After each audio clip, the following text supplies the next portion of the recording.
O que você está fazendo aqui? Você foi desconvidado ontem. Disse a noiva do meu irmão no casamento que eu paguei.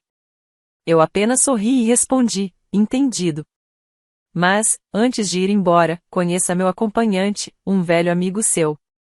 Quando ela viu quem era, desmaiou. Virei as costas, saí e marquei o pagamento final como contestado. 30 minutos depois, meu irmão ligou, gritando, diz que isso não é verdade. Meu nome é Mark. Tenho 32 anos. Sou o irmão mais velho, o motorista da vez, o ajudante nas mudanças, o cara que sabe qual disjuntor desliga as luzes da cozinha porque eu mesmo etiquetei. Trabalho consertando sistemas de ponto de venda e resolvendo problemas da família de graça. Sou aquele que deixa o grupo da família no mudo, mas aparece com cadeiras dobráveis e um cooler porque disse que viria. Meus pais gostam de dizer que somos uma família tradicional. Na prática, isso significa que Eva é o favorito. Ele tem 29 anos. Só charme e impulso. Ele flutua, eu planejo. Quando anunciou que iria se casar com Laia apenas 11 meses depois de conhecê-la em um bar na cobertura, minha mãe chorou lágrimas de filme e meu pai disse, finalmente alguém com brilho. E eu ouvi, Mark, pega a sua carteira. Fiz o que sempre faço. Marquei degustações. Liguei para fornecedores. Montei uma planilha no Google tão colorida que quase fez meus olhos lacrimejarem. Laia me agradeceu com aquele tipo de abraço que parece um recibo, apertado, caloroso e itemizado. Mais tarde, disse que eu era mãozinhas com detalhes, de um jeito que soava como elogio e aviso ao mesmo tempo. Eu me convenci a ser útil e ficar em silêncio. Tivemos um ensaio no local, um antigo galpão de tijolos reformado, decorado com luzes de corda que fazem todo mundo parecer uma versão melhor de si mesmo. Carreguei sacolas de roupas e 2 caixas de água com gás. Conferi o técnico de som. Prendi um cabo no chão com fita porque ninguém além de mim percebeu o risco. Laia chegou 40 minutos atrasada, de tênis brancos e um blazer que não precisava se esforçar para impressionar. Beijou a bochecha da minha mãe, fingiu um beijo no ar para mim e passou direto. Naquela noite, passei minha camisa, deixei os sapatos alinhados e coloquei o celular no modo não perturbe. Eu queria 8 horas inteiras de sono antes da tempestade. Dormi mal mesmo assim. Gente demais achava que tinha acesso ao meu tempo dentro da própria cabeça. Na tarde seguinte, entrei na suíte da noiva para deixar um vaporizador, como um figurante responsável. Laia se virou, me viu na porta e o sorriso dela apagou como uma lâmpada. O que você ainda está fazendo aqui? Ontem você foi desconvidado, disse ela, seca, como se falasse com um buffet que entregou as bandejas erradas. O quarto prendeu a respiração. 2 madrinhas pararam no meio da maquiagem. Mamãe tossiu um aviso discreto. Eva não estava lá. Só nós. Instinto e iluminação. Eu não imitei o tom dela. O meu fica guardado em uma gaveta chamada calma. Entendido, respondi. Mas antes de ir embora, conheça meu acompanhante, um velho amigo seu. Houve um instante, aquele meio segundo em que o cérebro procura um roteiro. Afastei-me. Naomi entrou. O rosto de Laia atravessou 3 emoções rápidas, surpresa, cálculo, negação, e depois nada. Ela silenciou, respirou fundo e desabou no tapete em um desmaio lento, controlado, como uma cortina se fechando. Alguém arfou. Alguém repetiu o nome dela 2 vezes. Alguém encostou uma lata gelada de água com gás em sua testa. Eu não me movi. Naomi também não. Nós éramos esperados, só não éramos desejados. Mark, sibilou minha mãe, sobrancelha arqueada como um anzol.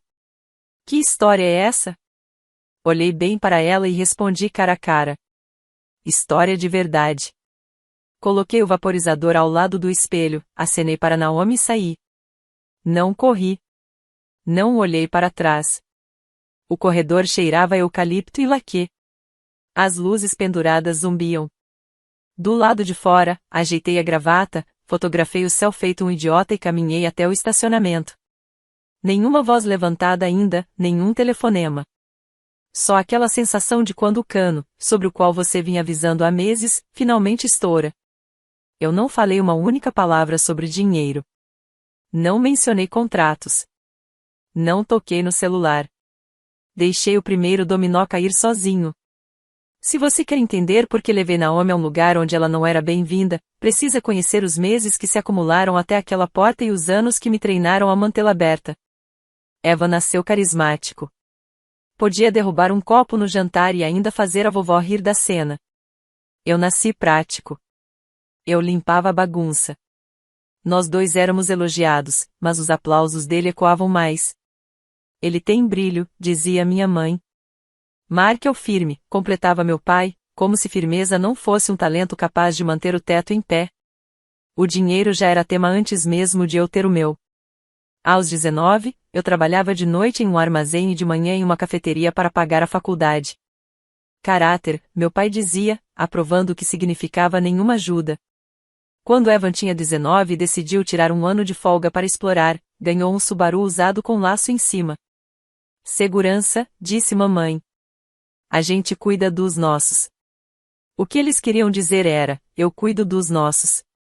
A primeira vez que Evan pediu uma ponte foi para o depósito de um apartamento. As outras vieram no cronograma, uma câmera para um canal no YouTube que morreu após 6 vídeos, um depósito de aluguel que ele esqueceu, taxas de um emprego que largou porque o chefe não valorizava talento. Mamãe chamava isso de investimentos. Eu chamava do que estava no recibo.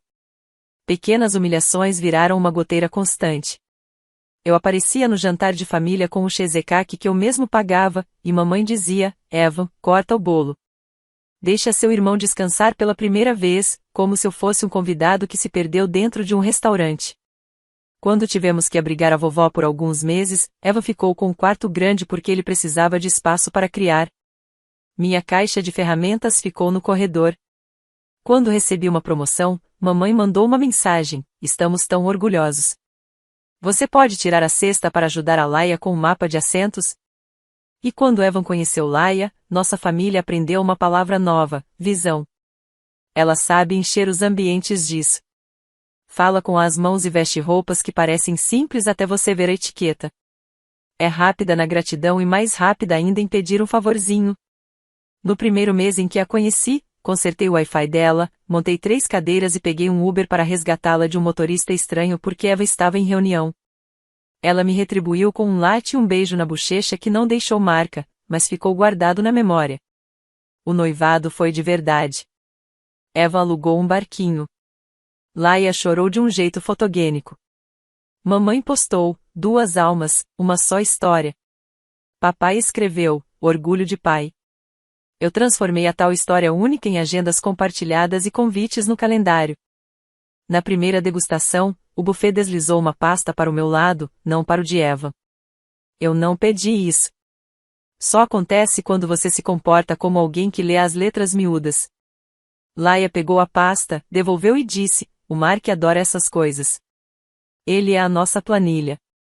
Fui eu quem fez os primeiros pagamentos porque o espaço precisava de um único responsável. R$ 3.500 para reservar o salão. A gente te reembolsa, disse mamãe. R$ 1.200 por uma banda que toca hits dos anos 90 com cara de sinceridade.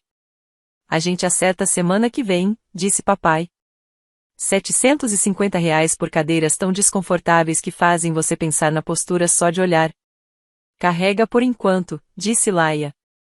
Nosso cartão de pontos está estourado com coisas da vida. Esse por enquanto virou personagem recorrente. Depois do quarto por enquanto, criei uma aba na minha planilha, família, casamento, datas, valores. Uma coluna chamada devolvido ficou teimosamente em branco. Mantive assim, como um diário de clima porque já cansei de discutir sobre chuva com quem só sai de casa quando o sol colabora. As pequenas coisas foram crescendo. A cerimônia será só para adultos, disse Laia. Eu cedi. Exceto o afilhado do Evan, claro. Perguntei onde eu ficaria com meus colegas de trabalho. Ela respondeu, você vai adorar eles. Eu só tinha encontrado uma vez. Passaram 1 hora me chamando de Mike. Quando perguntei sobre levar um acompanhante, Laia sorriu, você não é de levar acompanhantes. Isso não tem nada a ver com você. Fiquei calado porque a felicidade do Evan parecia frágil demais, como se pudesse rachar com um toque. Foi aí que Naomi entrou primeiro como rodapé, depois como o livro inteiro. Mandou mensagem para mim às 1h13 da manhã, 2 meses antes do casamento. Tínhamos nos visto apenas uma vez, numa festa de inauguração de apartamento. Ela era ex-roommate da Laia, a que se mudou porque não se identificava com o bairro. A mensagem dela foi simples: me liga sobre a Laia. É importante. Quando alguém pede para ligar sobre outra pessoa, geralmente é fofoca. Mas aquilo parecia mais pesado. Nos encontramos numa lanchonete perto do rio, numa terça-feira. Naomi usava um moletom com capuz, sem maquiagem, e parecia alguém que dormira com a luz acesa por um mês inteiro. Ela deslizou uma pasta pelo balcão de fórmica como se eu fosse um gerente de banco. A Laia me deve $12.800, disse. Sem contar as contas de luz e água que nunca pagou quando moramos juntas. Ela tinha recibos, prints de tela, até o número de processo em pequenas causas que fez meu estômago afundar. E não era só ela, Laia tinha prejudicado outras pessoas, fornecedores, um fotógrafo, uma florista. Ela fechava contratos, depois cancelava, desaparecia, e colocava o nome de outra pessoa como responsável pelo pagamento. Os olhos de Naomi estavam exaustos. Agora é sempre o seu nome que aparece como contato. Por isso te encontrei. Por que me contar isso? Perguntei. Porque você tem cara de quem paga. Ela disse sem hesitar. Cara de quem vai ser chamado quando tudo desmoronar. Liguei para Laia. Porque ser justo ainda é um reflexo que não consegui quebrar. Naomi é ciumenta, ela rebateu rápido, como uma bola de tênis devolvida no saque. Ela quer o Evan de volta. O Evan? Perguntei, porque aquilo não fazia parte do meu baralho. Quer dizer? Laia suspirou. Ela tem uma queda por ele. É estranho. Só, não alimente isso. Não contei nada a Evan. Eu não sabia como soltar uma granada sem ser o culpado por puxar o pino. Mas comecei a exigir contratos que especificassem quem era o responsável pelo pagamento. Laia me chamou de intenso e disse para minha mãe que eu estava fazendo todos se sentirem pobres. Mamãe me ligou logo depois. Relaxa. É um casamento, não uma auditoria fiscal. Na semana anterior à data, 2 fornecedores me mandaram faturas que eu nunca tinha visto, saldo final devido amanhã. Os valores não eram pequenos. O local do evento enviou um lembrete simpático: vamos processar o cartão salvo. O cartão salvo era o meu. Liguei para Laia. Por que o meu cartão está salvo? Conveniência, disse ela. Você é tão bom com logística. Remove agora. Ela hesitou. Não seja egoísta, Mark. Eu ri e isso surpreendeu nós dois. Egoísta é pedir que o meu cartão pague a sua cerimônia. Ela desligou. Mamãe me ligou em menos de 5 minutos. Não seja rancoroso. Esse é o dia do seu irmão.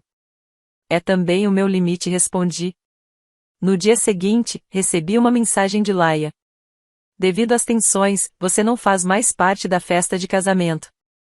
Além disso, por causa da lotação do espaço, precisamos cancelar seu convite. Um desconvite formal. Não uma conversa, um aviso. Evan acrescentou. Cara, não faça disso sobre você. Por favor. Essa frase doeu mais do que todo o resto. Naquela noite, eu não dormi. Fiquei repassando a pasta da Naomi na cabeça, datas, transferências em aplicativos, só até sexta, saldos em aberto. Vi a minha planilha, depósitos, vencimentos, devoluções, espaços em branco. Às 7h15 da manhã do dia do casamento, tomei uma decisão que gostaria de ter tomado 10 anos antes: não deixaria meu irmão no escuro se eu tivesse como acender a luz. Naomi topou entrar comigo não para causar, não para brigar, apenas para existir em um espaço que fingia que ela não existia. Se ela mentir na sua cara depois de me ver, disse Naomi, pelo menos você vai saber qual jogo está jogando. Foi assim que chegamos à porta da suíte da noiva, ao desconvite, à apresentação, ao desmaio. Eu ainda não tinha falado de dinheiro com ninguém. Ainda não tinha tocado nos números. Guardei tudo atrás dos dentes porque queria que a verdade se sustentasse sozinha e caminhasse pela sala, para todos verem. Saí para o estacionamento com uma calma que só aparece depois que você já tentou de todas as outras formas. O céu estava agressivamente azul. Um garoto no lote ao lado praticava manobras de skate sozinho. No meu bolso, o celular vibrou, uma mensagem da minha mãe. Volte agora. Eu não voltei. 15 minutos depois, Eva me encontrou perto das hortênsias. Parecia ao mesmo tempo um noivo de revista e um garoto que tinha perdido 3 anos de sono de uma vez. O que você fez? Ele disse. Sem oi, sem e aí, cara. Foi direto ao estrago. Eu trouxe a Naomi. Por quê? Porque ela faz parte da sua história. Você deveria conhecer todos os capítulos antes de assinar o livro. Ele esfregou o rosto. A Laia disse que a Naomi está perseguindo ela. A Laia diz muita coisa. Você chegou a ler o processo? O quê? Ele não estava fingindo ignorância. Estava matriculado nela. Entreguei a ele um envelope pardo, do mesmo tipo que a vovó usava só que com outro conteúdo, cópias dos registros da Naomi, prints de pedidos de pagamento, faturas com meu e-mail listado como contato de emergência, 2 e-mails de fornecedores que diziam, já passamos por isso antes. Eu tinha escrito datas a lápis no topo, como um professor. Eva folheou, deu uma olhada rápida, virou mais páginas. A boca dele se mexeu uma vez, formando uma palavra que não saiu. Pela porta lateral, mamãe apareceu como uma diretora de palco. Mark, conserte isso, sibilou. Peça desculpas a Laia. Você nos envergonhou. Olhei para Eva. Isso não é vingança, falei simples e devagar. É encerramento. Mamãe riu sem humor. Encerramento? Num casamento? Você é cruel. Crueldade é deixar seu filho assumir uma vida que ele não entende, responde baixo. A porta se abriu mais. Laia estava lá, mais pálida do que qualquer maquiagem poderia disfarçar. Sua dama de honra abanava o rosto dela com um folheto. Quando viu o envelope nas mãos de Eva, seus olhos ficaram afiados como faca. Não escute nada disso. Disse. Naomi é obcecada por mim. Sempre foi. O Mark tem inveja de nós. Ele está tentando arruinar o dia.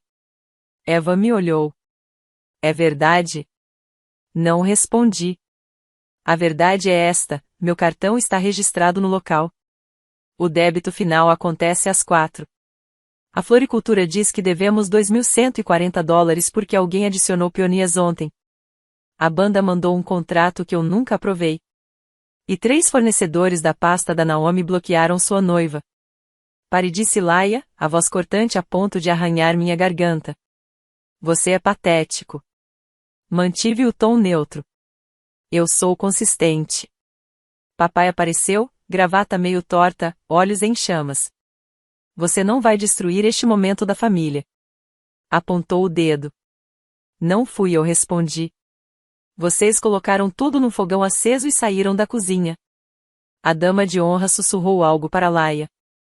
Ela balançou a cabeça. Chamem a segurança, disse, sem desviar os olhos dos meus. Eva ergueu a mão. Não. Ele encarava os papéis como se eles aprendessem inglês se ele olhasse o bastante. Alguma dessas coisas não é real? Perguntou a Laia. Ela sorriu, o mesmo sorriso que já nos livrou de multas de estacionamento e rendeu upgrades em viagens. Amor, por favor. Hoje? Mesmo? A gente conversa depois. Responda, ele disse. Não alto. Mas definitivo. A boca dela se fechou num traço reto. A Naomi é dramática. Ela me emprestou dinheiro porque queria se envolver. Está me punindo por eu impor limites. Você colocou meu cartão com os fornecedores sem me pedir? Perguntei. Ela se virou para mim. Você ofereceu. Disse que queria ajudar. Eu me ofereci para organizar. Falei. Você usou meu cartão porque eu cumpro o que digo. Eva se sentou no muro baixo como se tivessem desligado a tomada. Continuava segurando a pasta. Olhou para mim com olhos que de repente tinham 12 anos. O que eu faço? Você não precisa se casar hoje. Falei. Pode dizer, não desse jeito. Pode apertar pausa. Pode guardar as partes que são reais e jogar fora as que já morreram. Mamãe fez um som de sufoco. Marque. Papai deu um passo à frente. Se você desistir, vai se arrepender para sempre. Se entrar cego, vai pagar para sempre, eu disse. Laia deu um passo em direção a Eva. A voz dela voltou ao tom doce. Amor. A mão dela no braço dele. Amor, não deixe seu irmão tirar isso de você. Ele sempre foi invejoso. Sempre quis ser o herói. Ser herói sai caro, eu disse. Estou me aposentando desse papel. O silêncio se sentou entre nós. O garoto do skate fazia o chão tremer. Ronaldo, o gerente do local, apareceu como quem entrou no teatro errado. Então, precisamos de uma decisão sobre as mesas extras, disse. E o barman quer saber do open bar a tempo. Laia se agarrou àquilo. Viu? Disse. Coisas reais, não drama. A gente vai se casar hoje. Evan olhou para o anel na mão, depois para o envelope pardo, depois para o rosto da Laia. Levantou-se. Me devolveu a pasta. Posso ter uma hora? Perguntou a ela. Absolutamente não, respondeu. Ele assentiu uma vez, mais lento que o ponteiro dos segundos. Então eu preciso dela mesmo assim? Ela sussurrou algo sobre ele abandonar. Mamãe começou a chorar. Papai começou a discursar. Coloquei a pasta debaixo do braço, virei para o gerente e disse. Por favor, cancele todas as cobranças no cartão final 2442. O dono desse cartão retira a autorização. Minha voz não tremeu. Eu esperava que tremesse. Não tremeu. A cabeça da Laia se virou para mim no estalo. Você não pode. Posso sim, respondi. O cartão é meu. Ronaldo parecia aliviado por ter uma ordem clara. Vou verificar isso, disse, e saiu apressado. O rosto da Laia mudou para algo que eu nunca tinha visto. Não era raiva, nem charme, nem cálculo. Era medo. E parecia verdadeiro. Saia daqui, disse, voz baixa e trêmula. Agora eu vou, respondi. Mas não vou salvar isso. Essa parte acabou. Toquei o ombro de Eva uma vez. Ele não me afastou. Também não se apoiou. E tudo bem. Aquela hora era dele. Eu a dei para ele. Caminhei até o carro sentindo como se tivesse deixado um papel no palco e o substituto se recusasse a entrar. Pelo retrovisor, vi mamãe agarrar as mãos da Laia. Vi papai apontar para o céu como se ele tivesse faltado com respeito. Vi as madrinhas fingirem arrumar flores enquanto digitavam no grupo. Vi as luzes de corda tentarem segurar o clima e falharem. Não fui longe. Estacionei 2 quadras adiante, sob a árvore que eu subia quando tinha 10 anos. As folhas se mexiam como uma multidão respirando. Meu celular acendeu. 30 minutos depois que saí, Eva ligou gritando. Me diga que isso não é verdade. O que não é? Perguntei. Calma, é uma ferramenta. Eu a mantenho afiada. A Naomi, os fornecedores, seu cartão, as peonias, tudo. É verdade, respondi. Tenho documentos. Coloquei no seu e-mail, na linha de assunto, antes de você assinar. Ele fez um som de animal ferido e desligou. Eu deixei. No aplicativo do banco, marquei o pagamento final do local como contestado e desativei o cartão registrado. Cancelei 2 gorjetas automáticas ligadas à conta do bar. Enviei um e-mail de uma frase para cada fornecedor.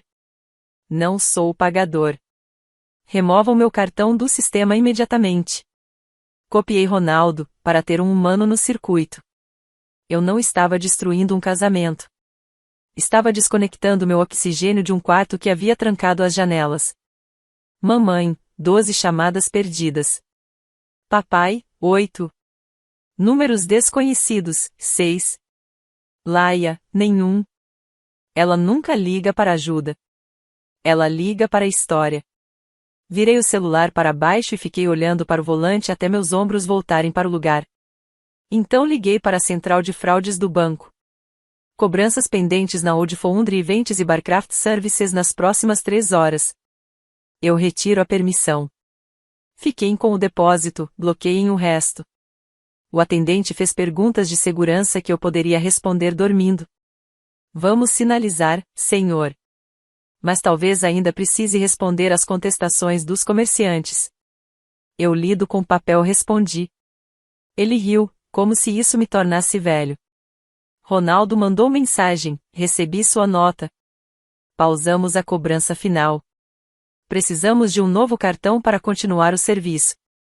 Respondi, não vou fornecer. Direcione perguntas ao casal.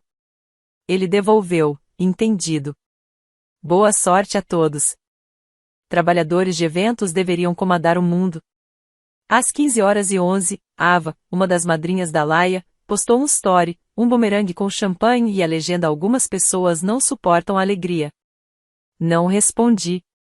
Minha expectativa de vida importa para mim. Às 15h18, Eva ligou de novo, voz desgastada. Ela disse que a Naomi inventou tudo. Você ligou para a Naomi? Perguntei. Liguei, disse ele, em voz pequena.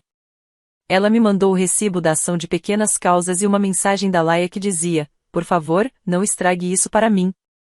Eu não disse, eu te avisei. Ele é meu irmão, não um adversário de clube de debates. O que você quer? Perguntei. Silêncio. Depois. Não sei. Você pode dizer não, hoje falei. As pessoas vão se irritar. Algumas vão sentir alívio. Mas amanhã você ainda vai acordar sendo você. Meu pai mandou um texto em bloco. Você sabotou seu irmão. Envergonhou sua mãe. Você nos deve cada centavo. Parei de ler. Bloqueei meu pai por 12 horas porque eu merecia 12 horas. Às 16 horas, o estacionamento tinha virado um campo de encenação. Pessoas de vestido andavam em círculos. A florista empurrava o carrinho de volta para a van, com o rosto vazio. A banda fumava perto do lixo. O céu já inclinava para o fim do dia. Às 16h21, Eva mandou mensagem: estamos adiando. Uma palavra depois, indefinidamente. Encostei a cabeça no banco e fiquei olhando para a árvore até ela deixar de ser metáfora e voltar a ser árvore. 5 minutos depois, Laia me mandou sua primeira e última mensagem: você vai pagar por isso. Não respondi. Consequências não são faturas que aceito por SMS. Em casa, pendurei a camisa na cadeira, lavei o rosto e liguei para Naomi. Você está bem? Perguntei. Ela disse sim e não. E depois sim de novo. Obrigada, falou. Obrigado, você respondi. Sem laço bonito, só 2 pessoas que fizeram algo difícil e estavam cansadas. Naquela noite, Eva apareceu na minha porta com uma mala e olhos de quem ficou tempo demais encarando um projetor. Não disse nada por 2 minutos. Depois. Desculpa. Depois. Eu te odeio. Depois. Obrigado. Fiz chá porque não sabia o que fazer com as mãos. Ele dormiu no meu sofá. Acordou às 2h37, às 4h12 e às 5h06. Eu não tentei ajeitar a respiração dele. Estou aprendendo. De manhã, comemos torradas. Ele olhou para a planilha impressa e colada dentro de uma pasta Manila no balcão. Aquela com o rótulo Casamento Família. Você registrou tudo, disse. Não era pergunta. Preciso, respondi. Caso contrário, vira história contra história. Ele assentiu como se a ideia tivesse peso. Quero te pagar de volta. Comece não colocando meu cartão na sua vida, falei. Saiu mais duro do que eu queria. Ele assentiu mesmo assim. Tá. Semanas se passaram. O barulho diminuiu. As pessoas se cansam quando a história para de girar. Laia postou um comunicado que soava como nota oficial de empresa que fabrica velas aromáticas. Escolheram adiar até que possam celebrar de coração inteiro. Ela bloqueou a Naomi. Nunca tentou se desculpar comigo. Está tudo bem. Eu não sou mais o portão pelo qual ela precisa passar. Mamãe alternou entre 3 modos: raiva, silêncio, nostalgia. Papai tentou uma parábola sobre irmãos em um campo que não fazia sentido e terminou pedindo para que eu fosse o maior. Respondi: eu já sou maior do que o papel que você escreveu para mim. Depois bloqueei ele por mais 12 horas. 12 horas é meu dízimo para a sanidade. Eva encontrou uma terapeuta especializada em desenrolar nós. Ele me devolveu a chave reserva que eu nem lembrava que ele tinha. Da próxima vez eu peço, disse.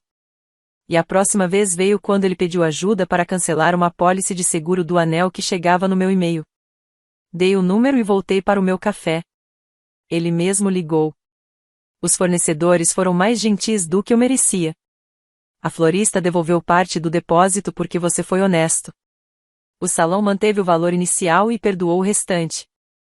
Escrevi e-mails de agradecimento como uma avó com papel de carta bonito. Tracei novas regras e escrevi onde pudesse vê-las. 100 cartões compartilhados. 100 só até sexta. 100 fiador. 100 heroísmo secreto. Se meu nome está na conta, eu controlo a conta. Se não está, eu não encosto. Se alguém disser família em primeiro lugar, eu escuto limites em primeiro lugar. Porque se você não desenhar, alguém vai desenhar ao seu redor como fita de cena de crime e chamar isso de amor. Eu não derrubei um casamento. Eu encerrei um padrão. Essa é a parte 1. Lembrar disso quando a culpa bater na porta como hóspede educado à meia-noite. Eu não criei a bagunça. Eu apenas parei de pagar por ela. Aqui está a linha dita uma vez para registro e depois vivida em pequenos gestos. Isto não é vingança. É encerramento. Encerramento parece desligar o telefone. Parece remover um cartão. Parece não aparecer quando você foi desconvidado ontem. Parece sair para um estacionamento ensolarado e respirar até os pulmões lembrarem como se faz. Espero que Evan construa algo sólido, que não cheire a fumaça. Espero que minha mãe aprenda a amar sem transformar tudo em relações públicas. Espero que meu pai descubra uma história onde o filho constante não precise provar seu valor pagando pelas velas de todo mundo. Espero que Laia pague o que deve às pessoas que usou e pare de chamar isso de ambição. Mas, façam eles isso ou não, aqui está o que eu sei. Terminei de ser a fonte automática de financiamento, o plano B humano, o acompanhante para as emergências dos outros. Vou aparecer quando for chamado com respeito, não por expectativa. Vou guardar recibos, não ressentimentos. Vou escolher meus momentos e sair da sala se decidirem que sou apenas mobília. Confiro minhas trancas. Durmo. Faço ovos. Atendo ligações quando escolho atender. E quando alguém disser: "O que você está fazendo aqui?", eu respondo com um sorriso: "Eles não podem gastar exatamente o que eu preciso."